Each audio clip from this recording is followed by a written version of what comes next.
네, 오늘은 그 대림일주입니다. 대림절.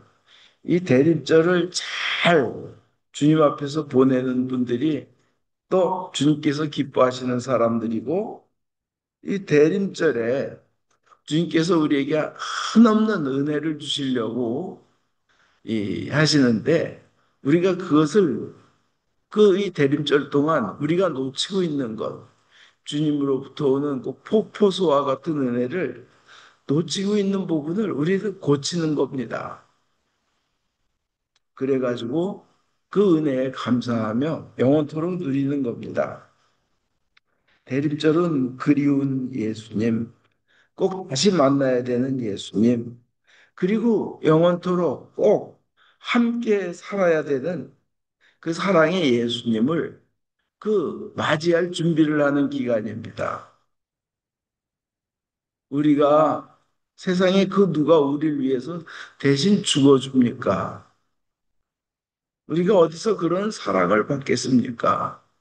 그리고 하나님의 자녀라 우리가 불리움을 받고 감히 성도라, 성인이라, 성녀라, 그게 성도 아니에요. 불림을 받을 자격을 세상 그 누가 주시겠습니까? 예수님의 십자가에서 흘리신 피로 우리가 그렇게 되는 겁니다. 우리는 자격이 없지만 우리는 허점이 많고 약점이 많고 더럽지만 굳이 하나님의 아들이라 딸이라 세워주시는 겁니다. 그게 너무나 고맙습니다. 그런 예수님이 사실은 굉장히 그립고 고맙고 해야 그 진정 복음의 뜻을 아는 사람입니다. 한국 동란 때예요. 한국 전쟁 때 그 간첩이 네 명이 미군에게 잡혔다고 합니다.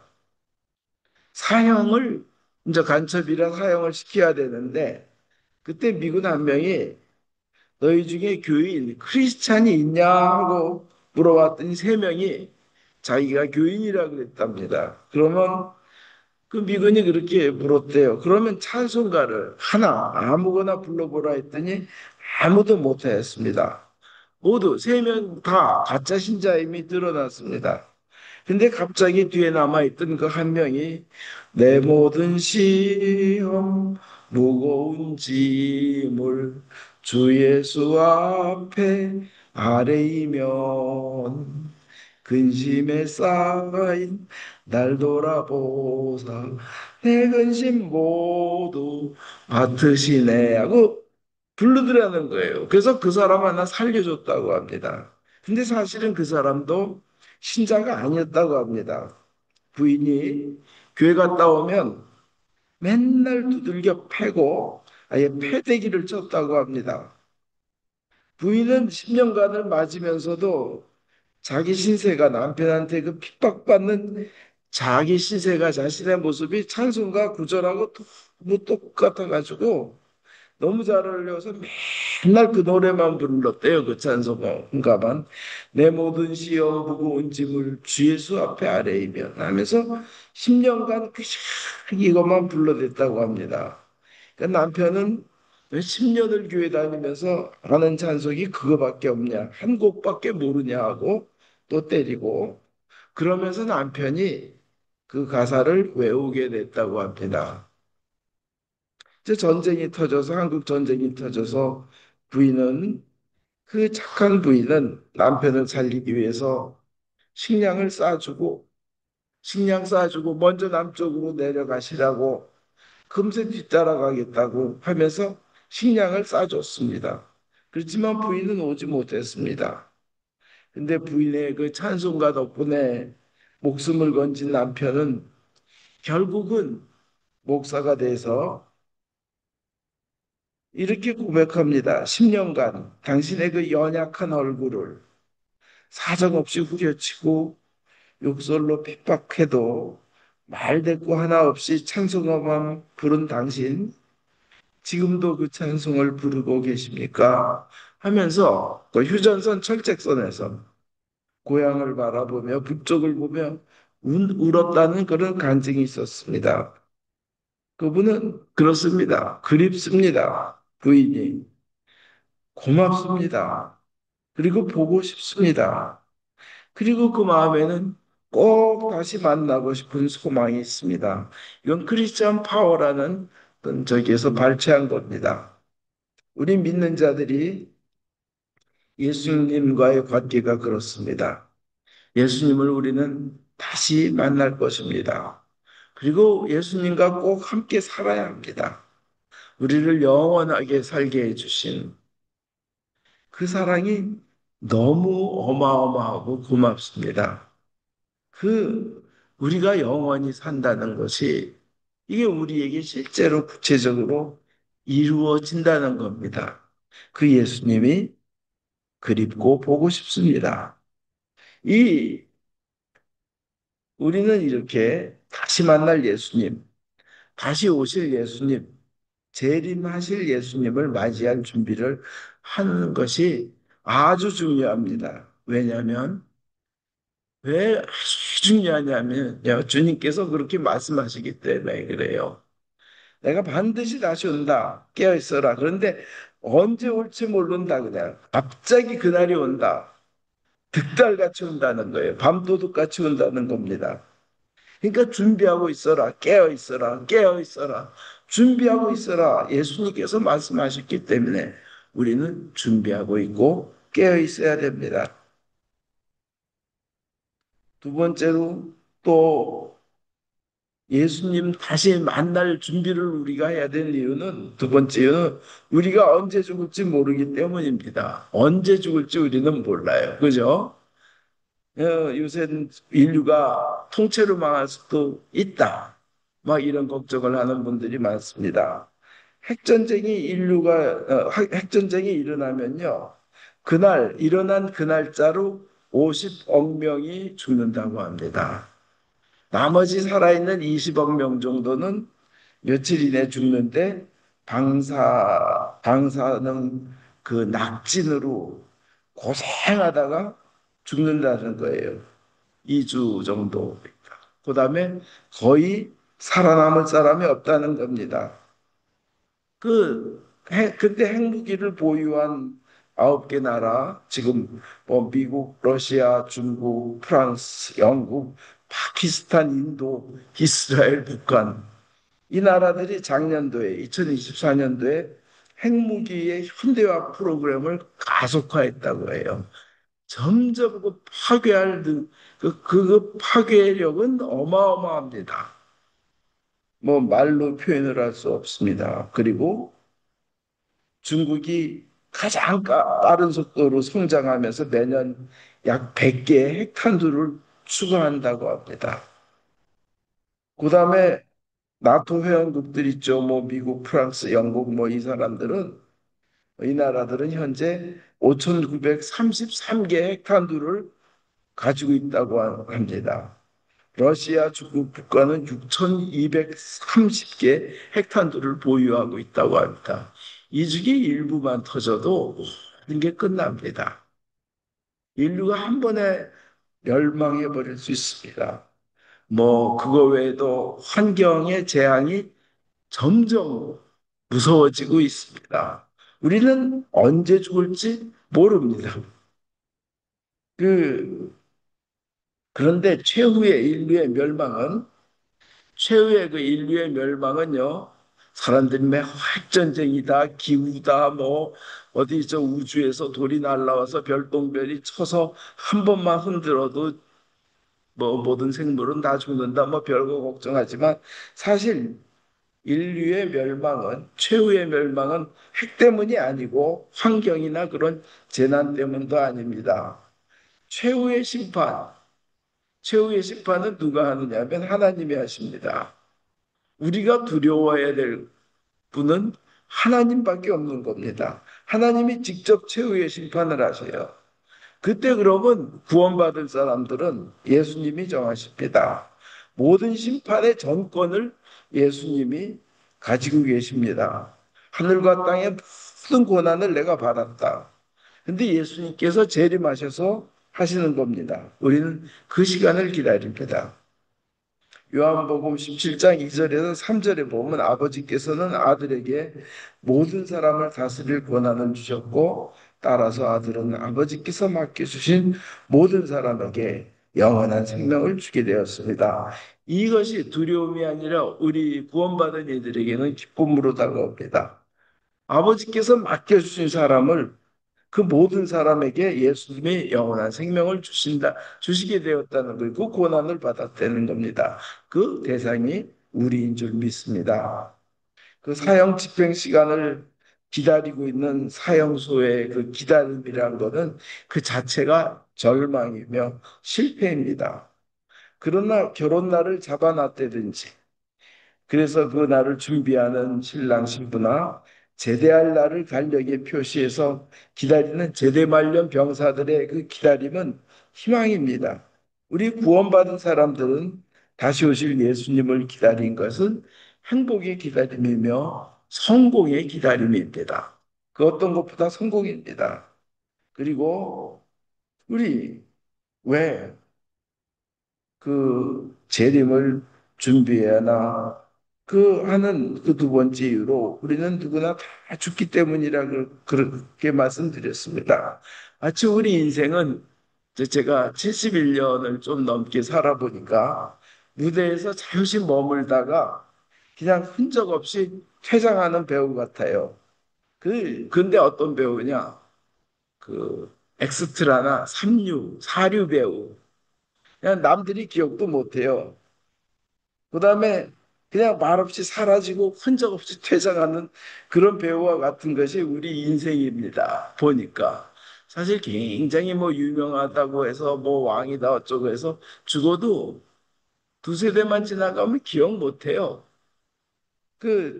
참 아무리 인생이 길다 해도 사라지고 없어지는 것입니다. 사람들 되게 보면 태어날 때는 그 손만 만지면 꽉 잡습니다, 애기들. 근데 죽을 때는 여러분, 저 뭐 이렇게 돌아가시는 분들, 임종 시간에 함께하는 기도 많이 가봤습니다. 그래서 임종 시 기도를 많이 바쳤지만, 돌아가실 때는 손을 펴고 돌아가십니다. 그 태어날 때 꽉 잡았던 손을 돌아가실 때는 이제 더 이상 잡을 수 없다 하고, 더 이상 잡을 게 없다 하고, 이렇게 펴고 가시더라고요. 또 많은 분들이 돌아가실 때 보면 입을 벌리고 돌아가십니다. 먹을 만큼 먹었다. 그렇지만 공허하다 하고 저희가 볼 수 있는 것은 벌린 구멍입니다. 그, 그 벌려진 구멍을 우리에게 보여주시며 떠나가는 겁니다. 많이 먹어봤지만 평생 먹었지만 공허하다는 거 보여주시고 가십니다. 그렇게 더 이상 가질 수도 없고 먹을 수도 없는 순간이 우리에게도 반드시 옵니다. 근데 그 순간이 언제 어떻게 올지는 우리는 모릅니다. 그 다음에 더 중요한 게 있습니다. 그리고 나서는 우리는 모두 반드시 하나님 앞에 서게 됩니다. 그리고 하나님 앞에 서게 되면 반드시 영생과 죽음으로 갈라집니다. 그런데 그 악한 일을 한 사람도 부활을 하고 선한 일을 한 사람도 부활을 해요. 예수를 믿은 사람도 부활을 하고 예수를 믿지 않은 사람도 부활을 합니다. 그러나 다른 것은 요한복음 5장 29절에 죽은 사람은 모두 무덤에서 나올 때가 온다. 악인이나 선인이나 선한 일을 한 사람은 부활하여 영원한 생명을 얻고 악한 일을 한 사람은 부활하여 심판을 받게 될 것이다. 악인도 부활한다는 거예요. 이게 참 중요합니다. 선한 일을 한 사람은 부활하여 영원한 생명을 얻는다고 하셨는데 인간이 하는 일 중에 가장 큰 선한 일은 하나님이 온 우주를 지으신 하나님이 보낸 예수님을 믿는 일이 가장 큰 선한 일입니다. 다른 사람을 또 그 예수님을 믿게 하는 것이 그만큼 중요한 선한 일입니다. 만약 제가 한 나라의 왕인데 내 아들을 죽여서까지 백성을 살렸는데 백성들이 그 아들을 안 믿는다면 그것보다 더 왕에게 불충한 죄가 없을 겁니다. 온 우주를 지으신 창조주의 입장이 그렇습니다. 누구나 죽음을 맞이합니다. 그래서 그 주님의 앞에 설 때, 죽음이 우리에게 다가왔을 때를 대비하는 것을 연습하는, 미리 그 준비하는 기간이 이 대림절입니다. 그럼 재림하시기 전에 엄청난 재난이 일어난다고 오늘 복음에서도 예수님이 말씀하시는데, 그러면 그때 그 엄청난 재난들이 그냥 막 지구뿐만이 아니라 우주 전체적으로 일어나잖아요. 그럼 신자들의 상태는 어떻게 될까요? 그때 우리 신자들의 상태는 어떤 상태에 있게 될까요? 첫째로 이, 이 우주에 일어나는 재난이건 지구에 일어나는 재난이건 성경에서 말하는 그 히라보에서 말하는 재난은 진통이라는 의미가 있습니다. 해산의 진통. 뭐 발음은 오디논이라 그러는데 이 얘기는 뭐예요? 해산의 고통들의 시작이라는 뜻입니다. 해산의 고통이 엄청 크잖아요. 아기를 낳는 아픔이. 근데 그 해산의 고통은 생명의 출산을 전제로 합니다. 그렇기 때문에 이 대림 예수님께서 재림하실 때 인류의 그 멸망, 인류의 마지막 수간이 다가올 때 그 재난은 멸망으로 이어지는 것이 아니라 새 생명, 새로운 세계로 이어진다는 의미가 있는 겁니다. 그게 신자들의 상태는 그건 거예요. 두 번째로 보호받는 상태가 됩니다. 베드로전서 1장 5절에 하나님께서는 여러분의 믿음을 보시고 당신의 힘으로 여러분을 보호해 주시며 마지막 때에 나타나기로 되어 있는 구원을 얻게 하여 주십니다. 하나님께서 보호하여 주셔서 그 마지막 때라는 게 예수님이 다시 오실 때 그때 구원을 얻게 하여 주신다는 겁니다. 보호받는 상태예요, 신자들은. 그다음에 세 번째로 구원받으신 신자들은 어떤 상태냐면 부끄러움이 없게 됩니다. 그 요한의 첫째 편지 요한일서 2장 28절에 보면 그리스도와 함께 살아가십시오. 그러면 그리스도와 함께 살면 그러면 그리스도께서 다시 오시는 날, 재림하시는 날 우리가 자신을 갖게 되고 다시 오시는 그분에게 부끄러움을 당하지 않을 것입니다. 우리가 그러니까 그리스도와 함께 동행하는 삶을 살라는 거예요. 그런 분들이 구원받은 자들이죠. 구원받은 분들은 그렇게 삽니다. 그렇게 살려고 몸부림칩니다. 그분은 예수님이 다시 오실 때 부끄럽지가 않게 된다는 거예요. 그 상태가. 또 예수님이 다시 오실 때 그 구원받은 신자들의 상태는 어떠냐? 담대해진다는 겁니다. 담대해지. 왜 그런지 아시죠? 성경에 나왔기 때문에 그래요. 그 요한복음 1서 4장 17절에 세상에서 우리가 그리스도처럼 살게 되었으니 사랑이 우리 안에서 완성된 것이 분명합니다. 이제 우리는 자신을 가지고 담대하게 해요. 심판날을 맞을 수 있게 되었습니다. 죽어도 다시 산다는 확신이 있잖아요. 주님께서 그걸 보여주셨잖아요. 이거보다 더 큰 즐거움이 어디 있습니까? 이거보다 더 큰 담대함이 어디 있습니까? 다섯 번째로 신자들의 상태는 또 흠 없는 상태로 심판을 맞이하게 된다는 겁니다. 우리가 완벽해서가 아닙니다. 하나님의 그 아들 예수 그리스도의 그 보혈의 은혜 때문에 그렇습니다. 고린도전서 1장 8절에 주께서도 여러분이 아무 잘못이 없는 사람으로 우리 주 예수 그리스도의 심판날을 맞이할 수 있도록 끝까지 굳게 지켜주실 것입니다. 그래서 우리는 그런 거예요. 그러면 예수님이 재림하시고 난 후에는 신자들은 어떻게 될까요? 구원받은 신자들은 어떻게 되겠습니까? 첫째로 영생의 소망이 이루어집니다. 디도서 3장 7절에 그 은총으로 하나님과 올바른 관계에 놓여서 하나님과 올바른 관계라는 것은 의의 사람으로 인정받는 거예요. 의인으로, 의로운 사람으로. 상속자가 돼요. 그러니까 의인으로 되고 상속자가 되고 영원한 생명을 받을 수 있게 되었습니다. 이렇게 디도서 3장 7절에 영생의 소망이 이루어지고 그 영생의 소망, 영원히 산다는 그 꿈이 완성됩니다. 요한복음 5장 24절에 약속하신 말씀이 이루어지는 거예요. 뭐냐? 정말 잘 들어두어라. 예수님이 말씀하실 때 강조할 때는 꼭 그러세요. 정말 잘 들어두어라. 정말 잘 들어두어라. 내 말을 듣고 나를 보내신 분을 믿는 사람은 영원한 생명을 얻을 것이다. 그 사람은 심판을 받지 않을 뿐만 아니라 이미 죽음의 세계에서 벗어나 생명의 세계로 들어섰다. 이 참 여러분 대단하신 거예요. 여러분 예수님을 믿었죠? 예수님을 보낸 하나님을 믿었죠? 그 사람은 이미예요, already. 여러분은 그 이미 죽음의 세계에서 벗어나 생명의 세계로 들어섰다. 그 예수님의 선포예요. 예수님의 선포는 절대 뒤바뀔 수가 없어요. 여러분 예수님을 믿는 여러분은 이미 생명의 세계로 들어서 있는 겁니다.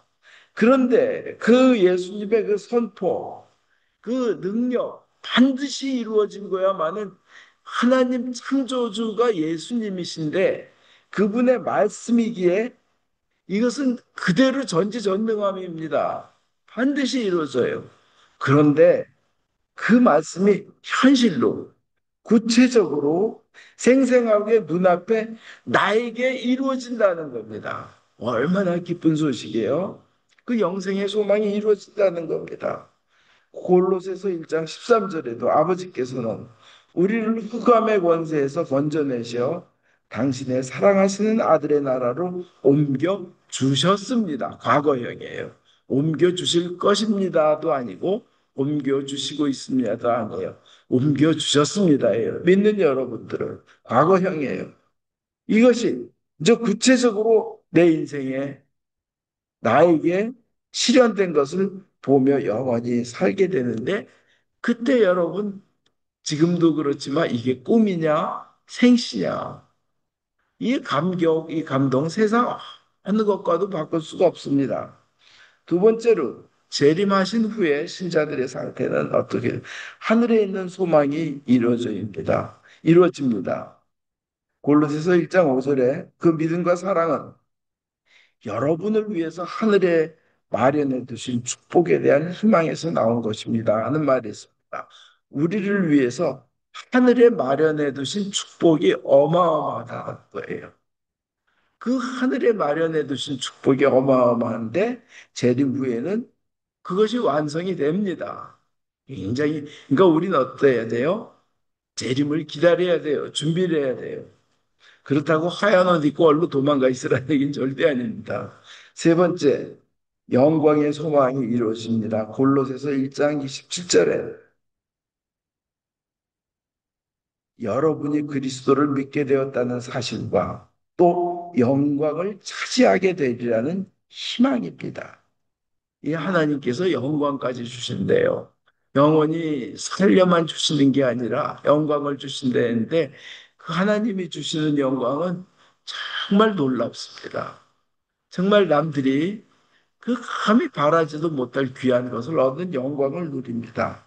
그 다음에 축복의 희망의 날이 됩니다. 예수님이 재림하고 나면 그 재림하신 그 날이 그 축복의 날, 축복의 날, 그 축복을 받으리라는 그 희망이 이루어진 날이 되는 겁니다. 디도서 2장 13절에 위대하신 하나님과 우리 구세주 예수 그리스도께서 영광스럽게 나타나실 그 축복된 희망의 날을 기다리게 해줍니다. 되어 있는데 그게 재림 후에 그렇게 이루어진다는 겁니다. 의의 소망이 이루어집니다. 갈라디아서 5장 5절에 우리는 하나님께서 우리의 믿음을 보시고 성령을 통해서 우리를 당신과 올바른 관계에 놓아 주시리라는 희망. 하나님과 올바른 관계에 있다는 건 의의 소망이에요. 의의 희망. 그, 그것을 우리가 가지고 있습니다. 하는데 우리가 가지고 있는 그 의의 소망, 의의 소망, 하나님과 올바른 관계에 우리가 놓이는 그런 소망이 이루어진다는 겁니다. 이 세상엔 성인, 성녀 굉장히 많습니다. 근데 어떤 위대한 성인의 그 어떤 위대한 선한 행동, 그 모든 것을 다 합한 것보다도 큰 것이 있는데 그게 예수 그리스도의 피입니다. 근데 그 예수의 피로 인해서 우리가 씻김을 얻었기 때문에 그런 의의 소망이 우리는 이루어진다는 겁니다. 그리고 우리에게는 영원히 산다는 소망이 이루어집니다. 영원히 산다는 소망이 이루어지는데 베드로전서 1장 3절에 하나님께서는 우리를 다시 낳아주시고 우리를 다시 낳아주셨다는 거예요. 우리는 이미 죽음의 자식입니다. 인간은 누구나 다 죄의 산물입니다. 그런데 예수를 통하여 하나님의 자녀로 삼으심으로써 우리가 하나님의 자녀로 다시 태어난 겁니다. 거듭난 거예요. 본 어게인입니다. 우리를 하나님께서 다시 낳아주시고 예수 그리스도를 죽은 자들 가운데서 다시 살리심으로써 그러니까 우리를 하나님께서 다시 낳게 본 어게인 되게 해주시고 예수님을 살려가지고 우리에게 살아있는 희망, 산다는 희망, 죽음의 희망이 아니라 삶의 희망을 주셨다는 겁니다. 그게 우리에게 이루어집니다. 그 다음에 완전한 기쁨의 삶, 행복한 삶, 오로지 감사와 사랑과 기쁨과 환희와 그리고 그 넘쳐 흐르는 그 애정, 내가 그 모든 사랑에 이렇게 둘러싸여 있다. 온 세상이 그냥 모든 그냥 감격에 넘치는 그런 삶을 영원히 살게 된다는 겁니다. 그래서 완전한 기쁨과 행복의 소망이 이루어집니다. 예수님 재림 후에 그 기쁨만이 있는 상태가 됩니다. 계시록 21장 4절에 그들의 눈에서 모든 눈물을 씻어 주실 것이다. 여러분의 눈에 더 이상의 눈물이 없어요. 안타까움도 없습니다. 서러움도 없어요. 당했던 괴로움에 그 슬픔 쓰라림도 없습니다.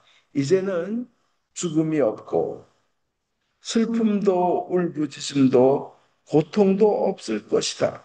애곡함이 없을 것이다. 이전 것들이 다 사라져 버렸기 때문이다. 그 다음에 또 더 좋은 게 있어요.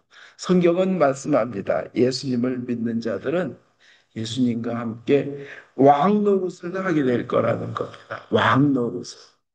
로마서 5장 17절에 예수 그리스도의 공로로 하나님과의 올바른 관계를 거저 얻은 사람들이 여기서 중요한 게 거저예요. 거저. 무상으로, freely, 공짜로. 우리가 뭐 잘한 일을 잘해가지고 은총 뭘 얻은 게 아니잖아요. 하나님으로부터. 뭘 잘해가지고 얻었으면 그 은총이 아니에요. 공짜로 얻었으니까 은총인데 얻은 게 너무 어마어마해서 우리의 힘으로는 얻을 수 없는 거예요. 그걸 공짜로 얻은 거예요. 거저 얻은 사람들이 생명의 나라에서 왕 노릇할 것입니다. 여러분들이 왕 노릇할 것이라는 겁니다. 그 다음에 계시록 22장 5절에 저희가 세세토록 왕 노릇하리로다. 이렇게 되어 있습니다. 이런 것을 묵상하면서 살면서 하나님을 어떻게 기쁘시게 해드릴까 하는 것이 대림절입니다. 그렇게 살려고 노력하는 기간입니다. 사실은 하나님께서는 이 대림절, 우리들이 열심히 대림절을 보내면 엄청난 축복을 주시려고 하십니다.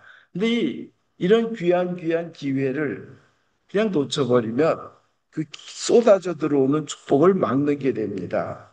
그럼 어떻게 대림절을 보낼 것인가? 간단합니다. 매 순간 어떻게 하면 하나님을 기쁘시게 할까? 매 순간 어떻게 하면 하나님을 기쁘시게 할까 하면서 사는 것입니다. 많은 말이 필요 없습니다. 거기에는 사랑의 실천도 있고, 거기는 죄 짓지 않는 것도 있고, 거기는 회개하는 것도 있고, 뭐 다 있습니다. 거기는 예수님을 잘 믿는 것도 있고, 단 하나로 요약됩니다. 어떻게 하면 하나님을 기쁘시게 할까? 어떻게 하면 하나님을 기쁘시게 할까? 그러면 성경에는 하나님을 기쁘시게 하면 그 받는 놀라운 축복이 성경에 한 예로 나와 있어요.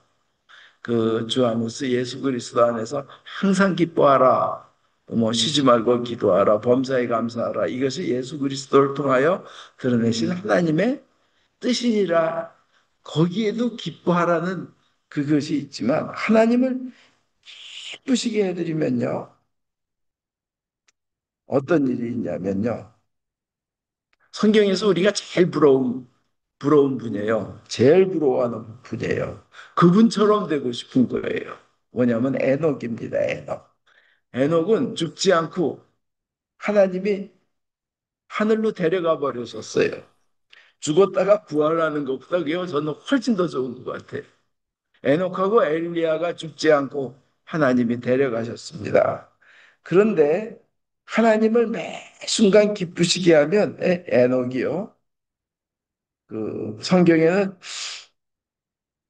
하나님과 300년 동안 동행하며 함께 살다가 사라졌는데 하나님께서 데려가셨는데 어떻게 하면 그런 은혜를 누릴 수 있을까? 성경에 해답이 있어요. 뭐냐면 히브리서 11장 5절에 하나님을 기쁘시게 하는 자라 하는 증거를 받았느니라. 하나님을 기쁘시게 하는 사람으로 인정을 받았다는 거예요. 그러면 혹시 압니까? 우리가 하나님을 기쁘시게 해드린다고 몸부림치면 하나님께서 에녹처럼 죽지 않고 하늘로 가는 그런 은혜를 내려주실지 누가 알겠습니까? 거기에다가 에녹이 낳은 아들은 무두셀라라고 965년을 살았는데요. 성경에 나온 모든 사람 중에 제일 오래 산 분입니다. 아버지는 죽지 않고 천국으로 올라가고 아들은 성경에서 제일 오래 살고 그런 복 받으시기 바랍니다. 그런 복 받으십시오. 이건 9988234보다 훨씬 좋은 거예요. 이거 그런 복 받으십시오. 그 비결은 여기에 있습니다. 하나님을 기쁘게 하는 삶을 사는 겁니다. 히브리서에서는 성경에서는 그거 한마디밖에 없어요. 물론 유다서에 에녹이 하나님은 심판하시는 분이다. 심판하시는 분이다 하는 거를 얘기했다는 구절이 나옵니다. 하나님이 심판하는 그런 분인 줄 알고 하나님께 잘 보이라는 거예요. 하나님을 기쁘시게 하라는 거예요. 그러면 영원한 생명을 누릴 줄 믿습니다. 이번 대림절 기간 동안에 그런 하나님을 기쁘시게 하는 그런 삶을 살도록 노력하시기 바랍니다. 에녹은요, 하나님을 기쁘시게 한다고 뭐 어떤 사람들처럼 다 자식도 버리고 뭐 가정도 버리고 가고 이런 거 아니에요. 에녹은 결혼 생활도 했고 자식도 낳았고 하면서도 최고의 은혜를 받았습니다. 그러니까 하나님을 기쁘시게 하는 길이 꼭 어디에 뭐 도망가고 이러는 건 아니라는 것을 명심하십시오. 그냥 살면서도 평소에 살면서도 하나님을 기쁘시게 해드릴 수 있습니다. 히브리서 11장 6절에 하나님을 찾는 이에게 상 주신다고 했어요. 근데 하나님을 기쁘시게 하는 사람은 얼마나 더 좋은 상을 주실까요? 그죠? 좋은 것으로 응답하실까요? 이번 기간 내내, 대림절 기간 내내 어떻게 하면 하나님을 기쁘시게 해드릴까? 그 한 가지를 생각하며 기도하시기 바랍니다. 그래서 에녹과 같이 큰 상을 받으시기를 주 예수 그리스도 이름으로 축원드립니다.